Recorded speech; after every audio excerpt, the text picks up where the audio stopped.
Hello, everybody. Welcome back to Cure for the Common Game. Today, we're going to take a break from the current previews and whatnot and talk about Tahngarth, Talruum Hero. Now, this is the original Tahngarth from Plane Chase back, a million odd years ago. 5 mana, 4/4 with Vigilance. Now, this is the reason why we're playing him.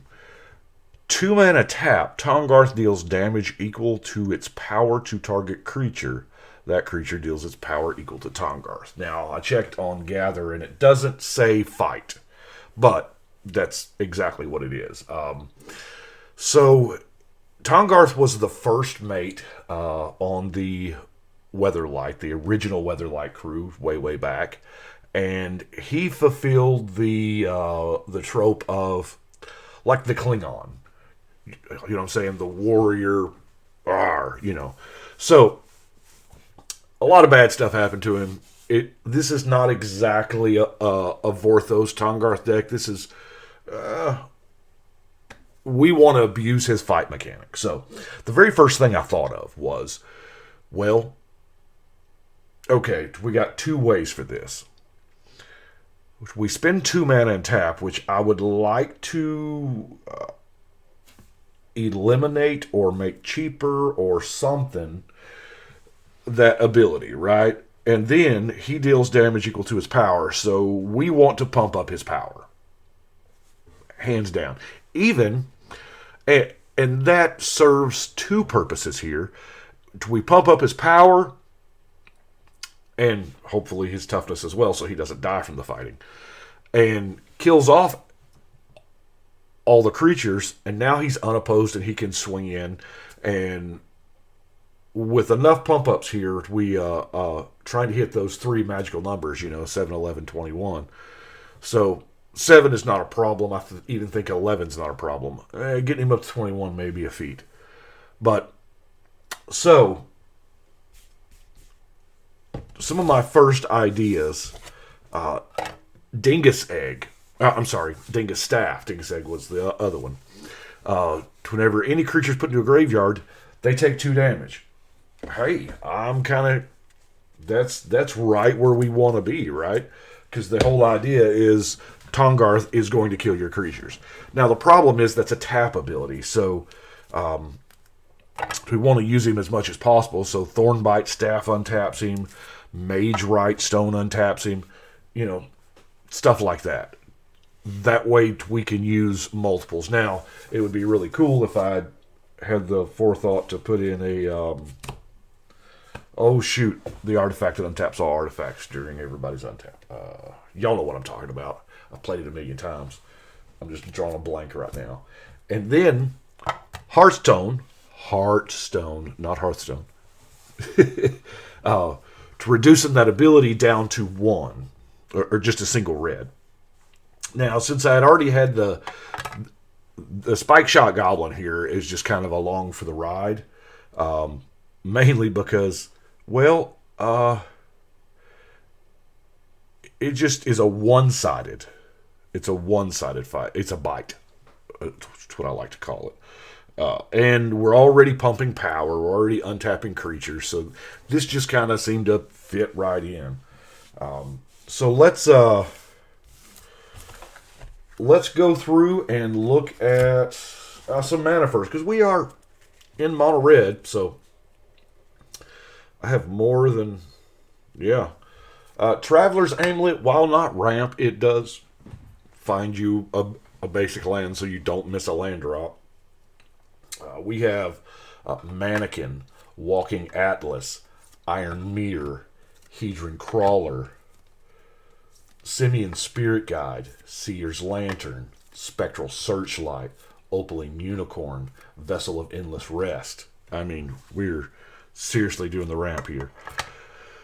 Seething Song, and then the ultimate Seething Song, Mana Geyser. So that's our ramp. Card draw, Tormenting Voice. Boy, that card's about to get real good, isn't it? Several cards in Ikoria that's... ooh. Light the Stage and Wax a Chump Like a Candle. Conqueror's Galleon. Now, the reason why Conqueror's Galleon is in there is this is a flip card, and that's the reason why it's in there. Is I mean, I'm not a big fan of flip cards. We all know that, but just mana tap draw is that's not bad. It's filter, it's draw, or it's regrowth type. So let me go ahead and put it back in the sleeve. If I don't do it now, won't realize it till I'm mid game and I draw empty sleeve. And then we have all that mana, so might as well have a Tower of Fortunes, right? We got all that here again. Another Unwinding Clock. That's the card. Another card that'd be decent with Unwinding Clock. As many rocks as we've got. So. Anyway, and I want to talk about Glinthorn Buccaneer. This last ability here, the Heartstone can make it cheaper. You're discarding to draw. Not exactly card advantage, but, card filtering. Now, this is not a Minotaur deck, okay? But let me tell you what led here. What led to the Glinthorn. So, I was obsessed with making Tahngarth's power big, right? And the first thing I run across was, maybe not the first thing, but one of the early things was Rageblood Shaman. Tahngarth's a Minotaur. I was like, okay, +1/+1 and trample? That's pretty good. And then I run across Anima Spirit Crafter. Pumps up the power. Anima Ancestor. Taps to pump it up. And then Diggeridoo. Yeah. There's no changelings or anything like that. It's the only other Minotaur, as Phineas would say, is Lord of Shatterskull Pass. And I'll admit, maybe the Diggeridoo is a little much. It's a little kind of overkill for, 6 Minotaurs in the whole deck? I don't know. Maybe. I don't know. What was I using Diggeridoo for anyway, right? I've already built the Minotaur deck. Okie dokie. So let's pump up our commander. It was hard not to say jam right there, to be honest with you. Just first, good old-fashioned fire breathing. We've got all that mana. We've got the mana geyser. So fire breathing is kind of, this is one of those cards that, when I use one of the old school cards like this that are, like from Alpha Beta, I always check in the Alpha Beta binders to see if I have them. Now, granted, the Alpha binder has nothing but jumps in it, and the Beta binder has jumps and a Psychic Venom, I think. But anyway, so there's a couple ways to go here. First off, let's look at enchantments. We have Johnny Tyler, the Madcap skills. +3 in menace, so this, brings him up to a 7 power. That's right where we need to be. He taps to pop off a few creatures and then bashes in for 7. We have Claws of Valakut. I mean, sure, and First Strike. Why not? +1 for each mountain. Granite Grip, kind of the same thing without the First Strike. Creature-wise, we have the Paragon of Fierce Defiance. And, it grants haste to stuff, so that's not bad.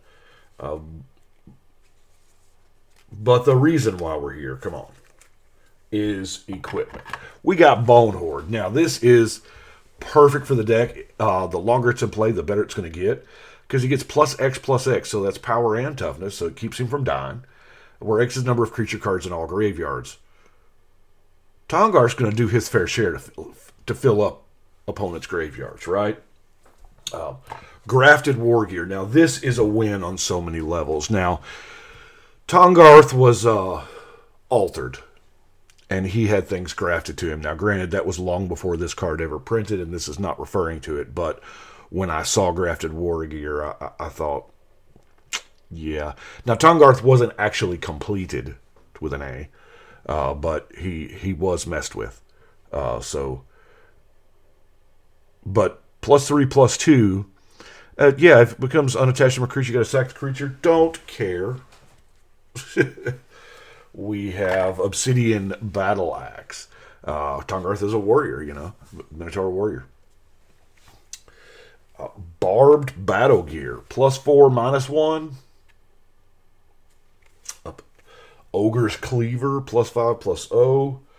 While not an equipment, Sword of the Chosen. +2/+2, Trusty Machete. Bone Saw.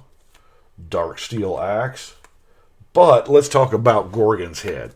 I don't have a whole lot of ways to give Tahngarth Death Touch. As a matter of fact, this is it. But that's a surefire way of winning a fight. It's kind of cheating to bring a Gorgon's Head to a knife fight, right? But then, of course, we have the Colossal Hammer as our last equipment, because this is, dang it, Tahngarth's going to lose flying.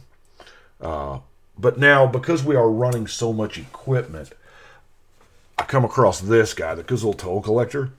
3/2, and you can just attach equipment to it. Yeah, it's sorcery speed, but you just 0. Just, boom.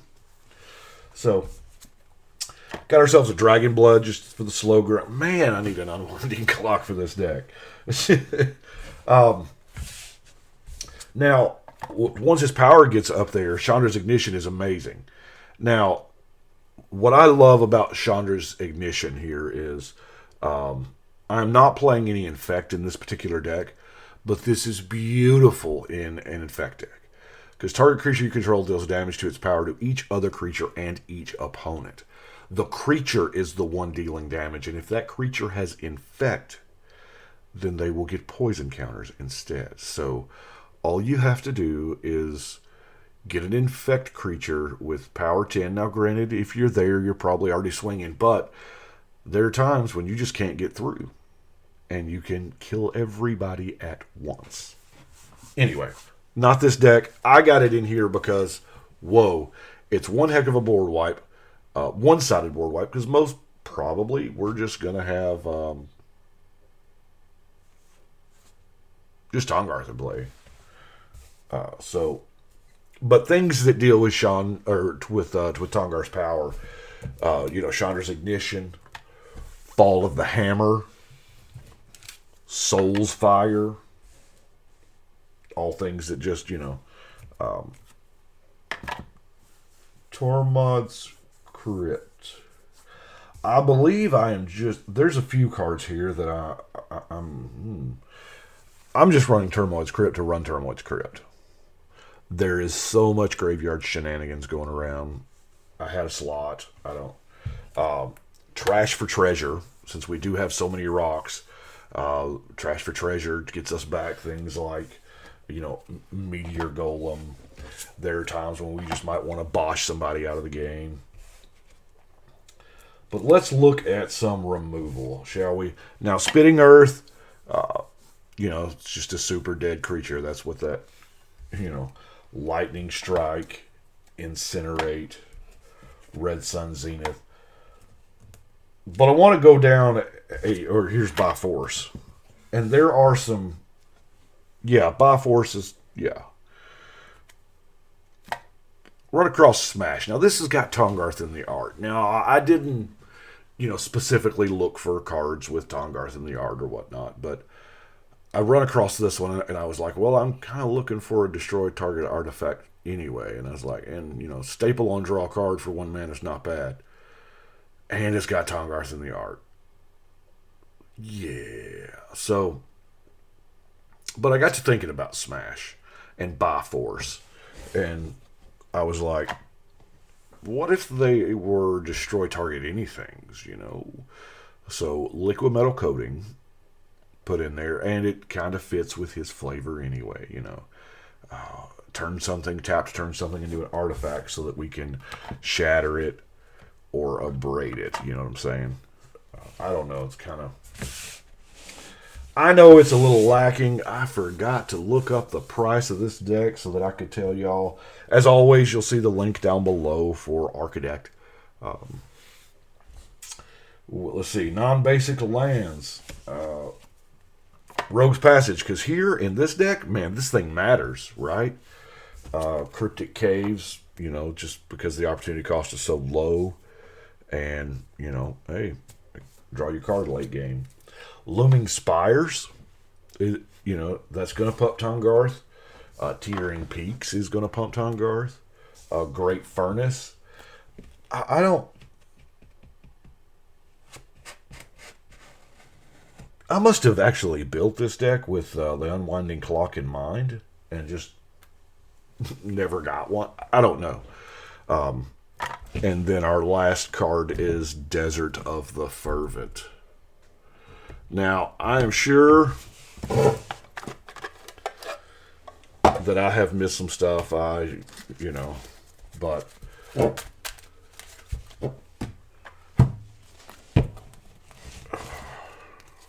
we'll just pop that in there. We'll shuffle that later. I say we'll shuffle that later. There's our Durham token. I'll shuffle it later, and I probably won't. So, oh yes, I don't freak out. All the decks are still there. As you know, everybody, just about in the world. This is deck number 559. We'll put it on the wall. See, they're all still there. But the reason for the drop cloth, I forgot to take it down before I recorded. The reason for the drop cloth is, pretty much the world is on quarantine. We all know that. And my son does karate. He takes a karate course. A real good friend of mine's a sensei. And so we are like, I am super out of focus. Oh, because I had it trained on the cards. That's right. Anyway, so we're still having karate class without the karate class. He's a genius, I swear it. So what we're doing it by videos. He'll show to what he's trying to teach and explain it, and then we will practice. I say we, it's him, it's my son. He'll practice, and then it's Dylan. Y'all met him. I'll film him and then send it back to him, and he'll communicate that way. It's pretty awesome. It's making the best of a different kind of situation, but I felt it would be distracting to have all of that color behind him while he's trying to, not distracting on Dylan, but distracting on anybody watching, because this way, with a solid black background, you can focus on him and the moves and stuff like that. So I just forgot to take it down. This seemed to be the perfect room to do it in because, let's face it, all the recording stuff's here. So, anyway, I do appreciate y'all watching. I hope everybody's staying safe. This is one of my few days off. It's a different time. But y'all take care. Right now, we are going to shuffle and cut.